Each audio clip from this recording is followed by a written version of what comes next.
Hello, this is Dr. Bob Evans, and welcome to our podcast, Parental Alienation from Couch to Courtroom and Beyond. We will discuss the resisting and refusing dynamic, commonly referred to as parental alienation, how you'll know it's happening in your case, and what can be done about it. Parental alienation can cause stress and trauma in high-conflict cases. These podcasts focus on how attorneys and mental health professionals can support families and children. Well, welcome. This is episode 21, How Time Flies. One of the things I wanted to talk about today is about a book that I wanted to cover when we were in Colorado at the International Conference of the Parental Alienation Study Group, but we ran out of time. We had just trying to do too much within a short period. Anyway, the book I wanted to talk about was Philip Zimbardo's The Lucifer Effect.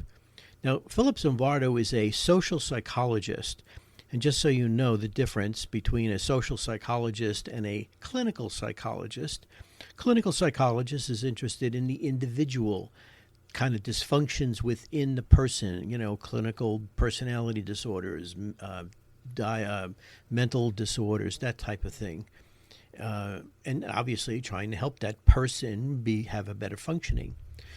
Social psychologists are worried or they deal with or address people among groups, other people, other social situations. So it's not just the individual. They're interested in how individuals interact, that type of thing. So in the 1970s, Philip Zimbardo did a study called the Stanford Prison Experiment. And some of you may have heard of it. Some of you may know there's a bit of a controversy about it, but I'll see if I can cover that real quickly at some point. Anyway, he did this Stanford Prison Experiment where he randomly assigned normal people, normal because they did some testing, and I forget how many people they had as candidates, but they boiled it down to, I believe, 7 or 8 individuals, and they were randomly assigned to the role of a prisoner and randomly assigned to the role of a guard. And then Zimbardo wanted to watch their behavior. What happened? And again, there was no psychological differences between the guards and the prisoners. Well, the situation got so out of hand in terms of the human behavior of the guards and the prisoners that the study was shut down after not even a week, I think. And it was supposed to go on for a longer period. And it just got so out of hand. The behavior of the people just was absolutely, he was totally surprised and shocked by it.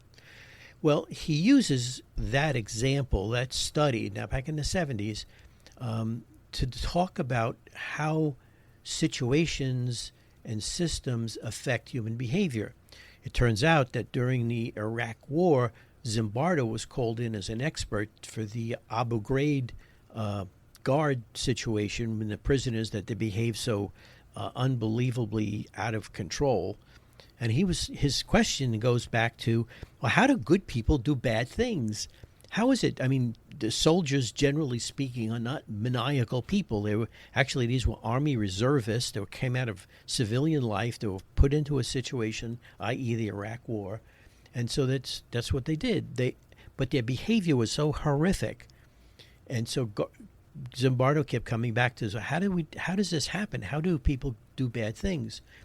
Well, it occurs to me that it's an analogous situation to parental alienation.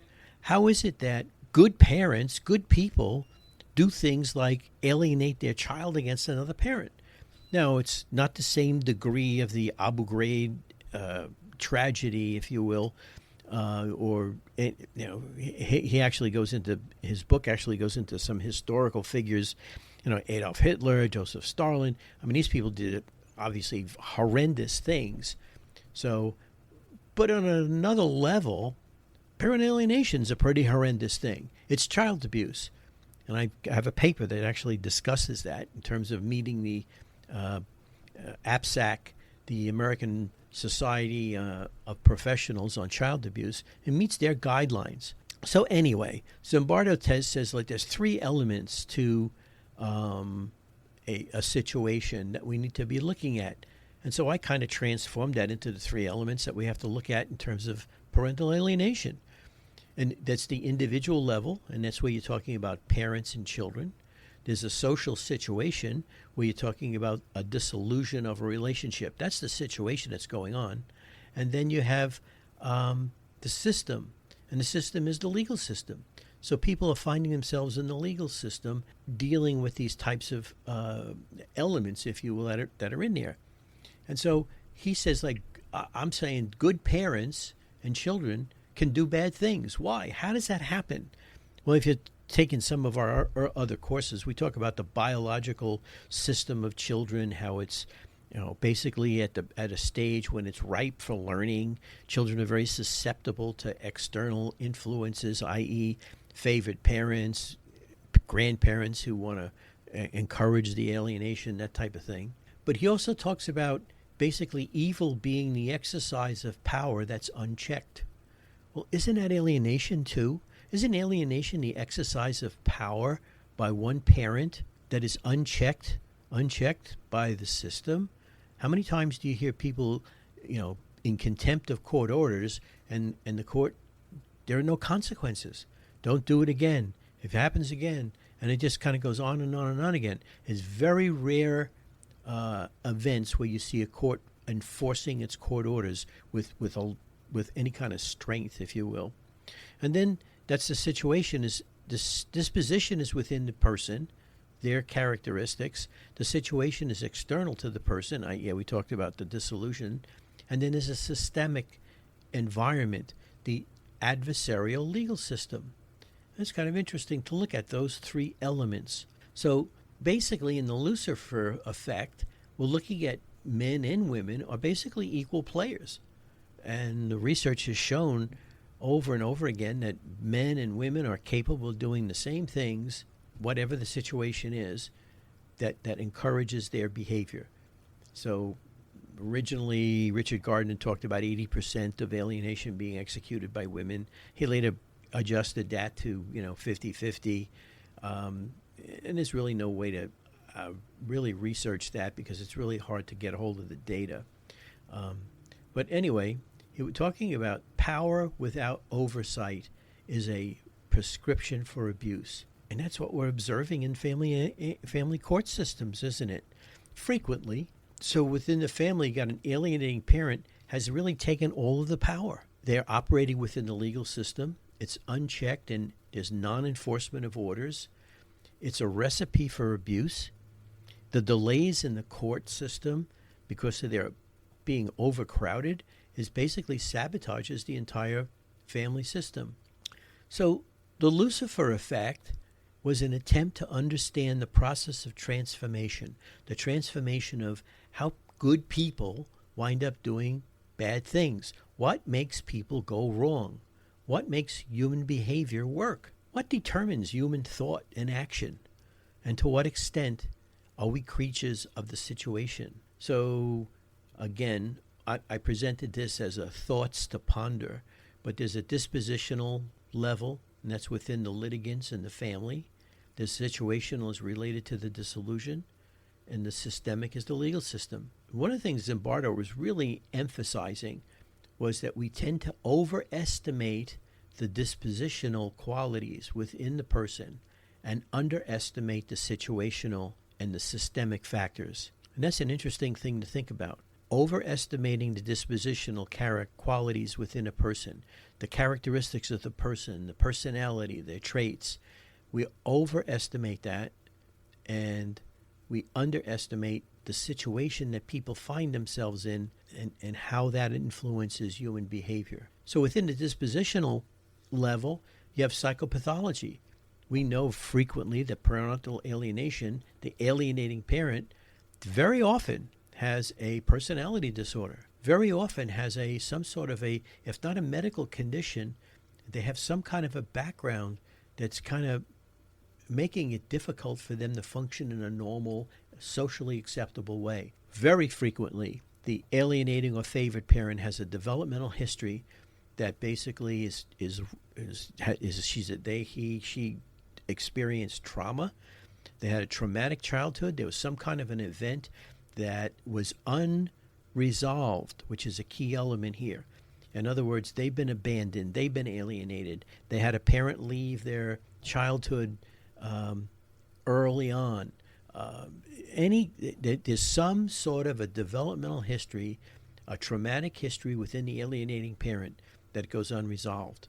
We could say in some cases there may be a cultural element that's hard to talk about in terms of, what cultures would be facilitative of alienating a child. And then within the person, there may be a religious element to it too. That's sort of up for discussion. Within the situation, you have a relationship dissolution. You got a divorce happening. Within the situation, you have financial status. The wealthier the litigants, the more available the legal system is to them. We have a residential location. In other words, where one lives and what the state is like. We recently had a number of states, and I believe a lot of them are starting to look at this, where Colorado was like one of the first ones, I believe in May, that changed the rule where you can't sequester a child away from an alienating parent, i.e. a favored parent, in course of changing child custody. You just can't do that, period. That the child has a favored relationship, a positive relationship with one parent. The state will not disrupt that. They're trying to limit judges from doing it, and sort of going to be played out in appellates and probably a Supreme Court, whether or not that's a legitimate thing. But there are a number of states that are now saying, well, in terms of this reunification business, you can't take the child away from the favored parent, which if the courts really understood that alienation was child abuse, that law wouldn't make any sense. Family dynamics might play a role in terms of how people interact within the family and the elements within that family. Grandparents, aunts, uncles, how that goes on. Possibly political orientation might be part of the situation, but again, I think that's up for a conversation. Within the legal system, so you see there's individuals find themselves within a situation. The situation is within a system, a power system. The power system in what we're talking about is the legal system. That consists of laws, that consists of legal procedures. And I put legal procedures in because many times when I give testimony, I want to say some things. I want to be able to help the court understand something about the phenomenon that we're talking about and addressing, but I can't. I'm an expert, and I can only answer questions. And believe me, one side wants me to talk, and the other side doesn't want me to talk. There are judges. Judges are part of the legal system. They have biases. They're human beings. All humans have some bias in some element which needs to be monitored in some fashion. The lawyers. The system consists of lawyers. Lawyers are there to make a living, so there's a money element to it. Lawyers also have their own biases. Lawyers typically represent their clients. The clients are the litigants, not the child. Yeah, we have some child attorneys, which in an alienation situation really exacerbates the situation more than it helps. But that's up for a discussion with a number of people. Guardian ad litems are part of the process. Most guardian ad litems, whether it be attorneys or non-attorneys, really don't know a lot about parental alienation. Yet they come in to do an evaluation, they come in to assess the family, and they frequently don't know what they're looking at. That's not everyone, but there's many of attorneys, judges, and guardians that really don't know a whole lot about this parental alienation. And then there are evaluators. Evaluators come in. Many evaluators don't know. I think I mentioned this in a previous recording, but I sometimes mention it in court. As I remember a case in the state of Washington, and it was an evaluator, and the evaluator was saying he didn't find alienation, yet the children were totally rejecting a father in this particular case. And he was asked basically, why, how do you explain the children's rejection? Well, he didn't know, but, they really didn't like they expressed such disdain for the parent that he must have done something wrong. And then when asked about what his education and training was in alienation, he said he thinks he read an article about it. So this is not uncommon, and hopefully we're going to try and change that. Yeah, reunification intervention is part of the system.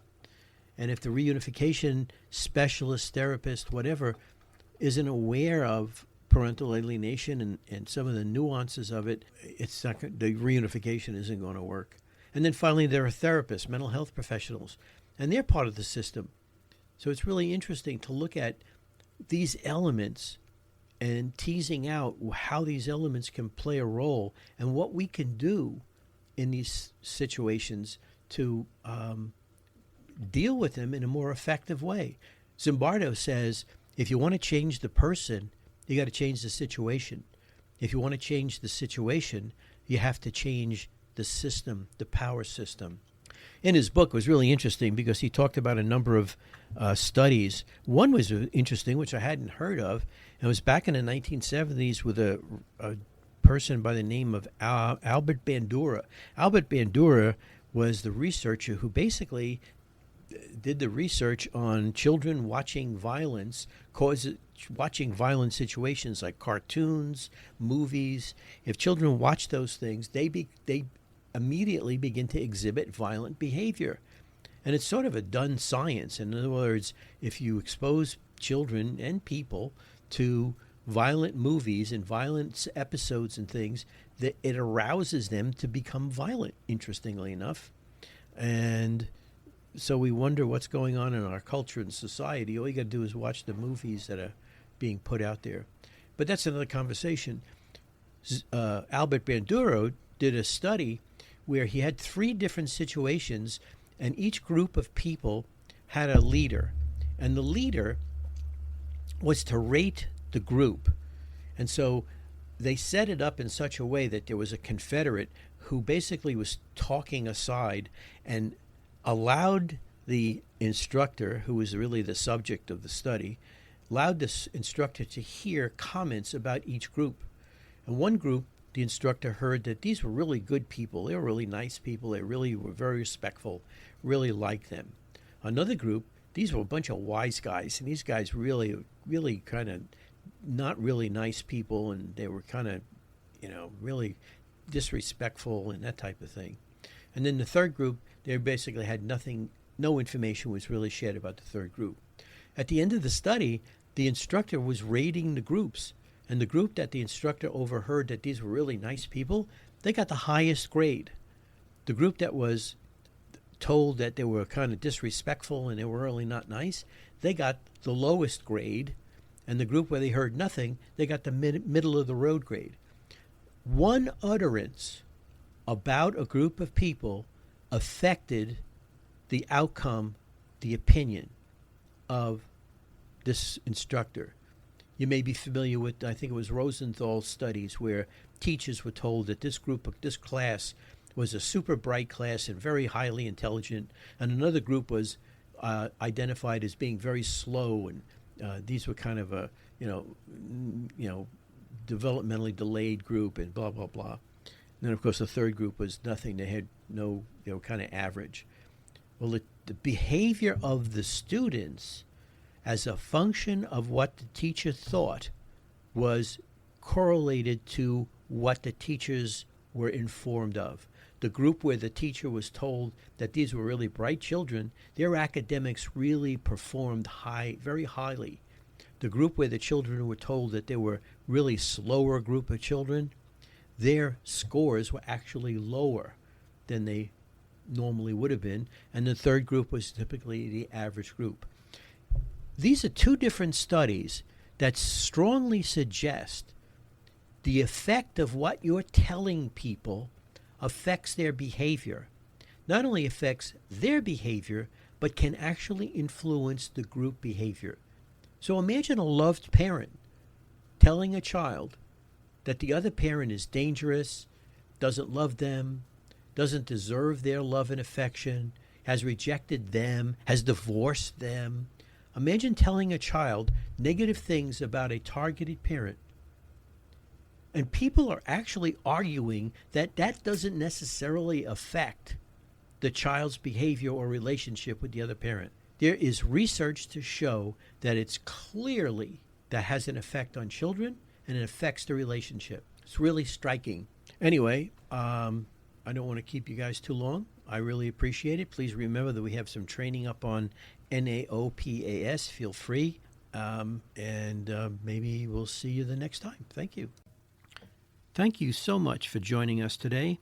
For more information on this topic, please visit www.drbobevans.com or www.naopas.com. We offer classes for both legal and mental health professionals to help educate them on the signs and strategies of parental alienation and how to move forward for a healthier environment for the children of divorce. Please visit www.naopas.com and sign up for our courses and use coupon code PODCAST for a 50% discount.